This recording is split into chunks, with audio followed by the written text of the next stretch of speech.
Something we don't often talk about, but we need to, are the aggregators. You know, when we used to do hotels 12 years ago, I had a hotel chain, it was off the chain. It was the biggest thing were the OTAs, online travel agents, and it's agencies like Expedia, Priceline, Booking, and we have the same thing in healthcare, and it doesn't get enough airplay. You've got ZocDoc, RateMD, Vitals, all of these different ones.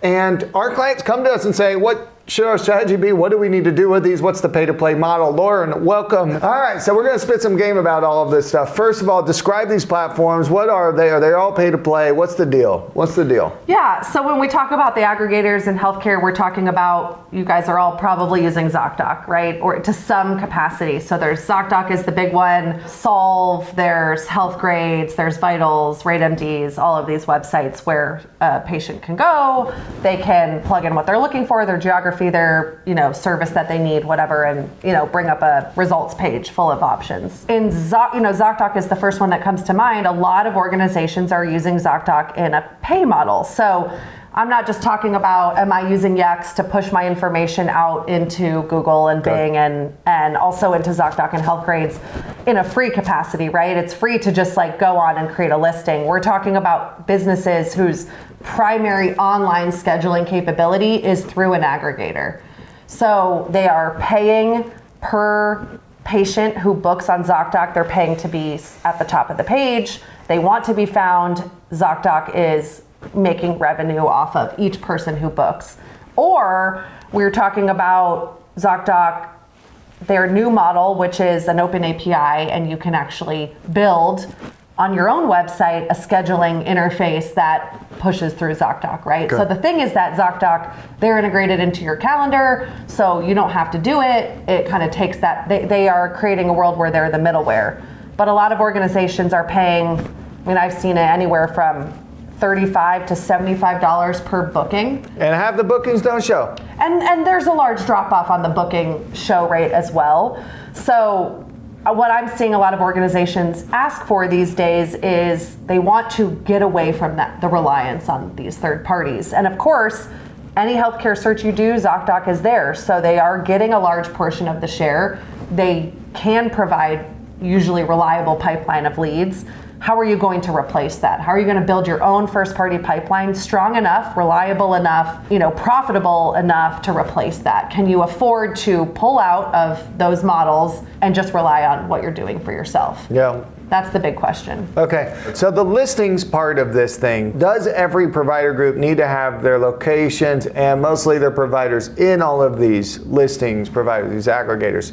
Healthgrades, RateMDs, should they be in all of these? Yeah. Is it free to put all my providers in those? So a simple listing is free. If you want to be a priority listing, if you want to be found and booked through that, usually you're going to be looking at some sort of pay-to-play model to be a top result. If you're thinking about listings as backlinking opportunities, high authority, ways for Google to verify and validate that the information that you have in other listings is in fact the same as what matches there, so you show up higher in maps and other places, then yes.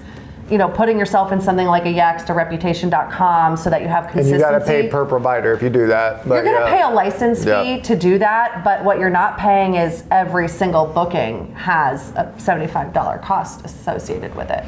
Okay. So those are the types of considerations that organizations are going through right now. And when you start to think about, could I afford to replace that? You think about, well, how do they even get enough people onto their site to be able to sell me these leads? And that is, they're they're strong organic, they're large paid search budget, they are there always, but also where can't they play? They can't play in the listings. So when I search dermatologist near me, ZocDoc can't play in the maps. They can't show up in the Google, Google's LSAs, their new local service ads. They can't show up in some of these areas of the SERPs. So if you can play really well in those and work to outrank ZocDoc in the paid and organic, right? Be present on your own terms, especially on your brand, because they are on your brand, and then really focus on your organic, you should be able to capture enough of the share that you don't need to wait for someone to click on ZocDoc, go to their site, and then pay however much you're That's right. you're So- contracting. And maps with the EX or something like that. So that's critical. That's what you can own first, and you're not competing against ZocDoc. So ZocDoc has the paper lead, paper provider type thing. What about Healthgrades, RateMDs, Vital? Do they have their own advertising network within it, and you have to buy advertising through them, or it's bought through DSPs and? You're going to be sponsored straight through those groups. Through like those Healthgrades, platforms. for example, they don't allow any external third No parties agencies. to manage. No, because they're trying to get our agency business. Mike, don't do it. Mike, don't do it. But they think they're an agency as well, so they want you to come direct to buy the inventory. Yeah. Yep. Okay. You're not going to be buying any of that through a DSP or something else. Okay. Yeah. All right, gotcha. What else do we need to know about these bad boys? Do we optimize for them? Do we go in, or we tell them, hey, listen, Healthgrade's not even going to let us mess with it, but you guys should go upload? Yeah, I mean, we certainly do. If we're going to be managing a master provider database or a master location database, keep it centralized and then give it to these partners and ask them to list you there. If your vertical is one that is, if your competitors are there, do the competitive audit. Take a look at, okay, in order to win, I need to be above these 5 companies that are in my market getting my share of business. And if they're in those places, then you need to be in those places too, right? It's also oftentimes, you could say it about anything, about do I need to be on search? How many backlinks do I need to have? Is my domain authority good enough? It's all relative to who else is Yep, just be competing a in the little bit market. better than the slowest guy. Yeah, so I can't say 100% of the time you must put your investment there first and foremost, but it's certainly something you should consider. Let's talk about trends. What's this ZocDoc API thing? So if I run a derm group, I can just use their scheduling. What am I going to pay, or do we know yet? I do know. I think it's in early doors, so I don't want to necessarily put it out there because I think it's going to change. You're going to pay a monthly base fee just to have access to the technology, the API. Then you're going to pay a per API call, and the API calls go both directions. So if I go on and I search dermatologist near me and I want to see availability, I have to call the schedule, and that is a call. So I'm going to pay. I might not even get booked, but I'm going to pay every time that the API has to call in the schedule to see what's available. So, and you're going to pay that.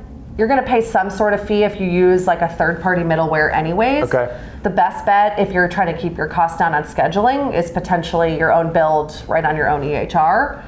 Or to look at, the other third parties, a Next Health, a Yoshi Health. There's tons of them out there. Okay. So, to look at those and really weigh your options. If you are trying to walk away from more reliance on the aggregators, don't go then build your entire user experience and how you do online booking on top of their technology, right? You're just kind of getting more and more deeper in bed with them. Yeah, and you're not going to have a choice. Next Health blog and podcast coming up very soon also. They're a good online scheduling platform. The good thing with ZocDoc, they already integrate probably to all of the EHRs, and that's what some of our other partners are struggling with. That's exactly why people go that route. It feels like the path of least resistance. Yeah. It's the quicker win. You get the end result for the patient quicker.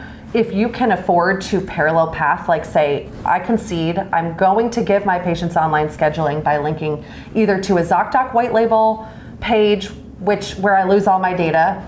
It's free from ZocDoc. It's the cost of that is they own your data and you don't, so there is a very heavy cost to it, even though it's not monetary. Or using their now newer API, open API. Those two things are, if you can do those short term, but work on the long term at the same time. Building your own thing, owning your own data, that's going to be more critical for advertising. Don't just do it, say it's convenient for now, and realize 2 years later, I don't even know how much my paid search, I can't tell anything beyond a button click, right? I mean, that's extremely That's the biggest part. You're going to have trouble cranking up your advertising if you don't own the data, because you don't know what happened after anybody landed on the website, right? Correct. Yeah, so you don't know what to And I crank think up. there's another- And you can't advertise to them. Well, we can't do pixel-based. We can't upload lists anyways. We don't upload lists, no. Yeah. The only thing that you would do is potentially build a lookalike off of a cookied behavior.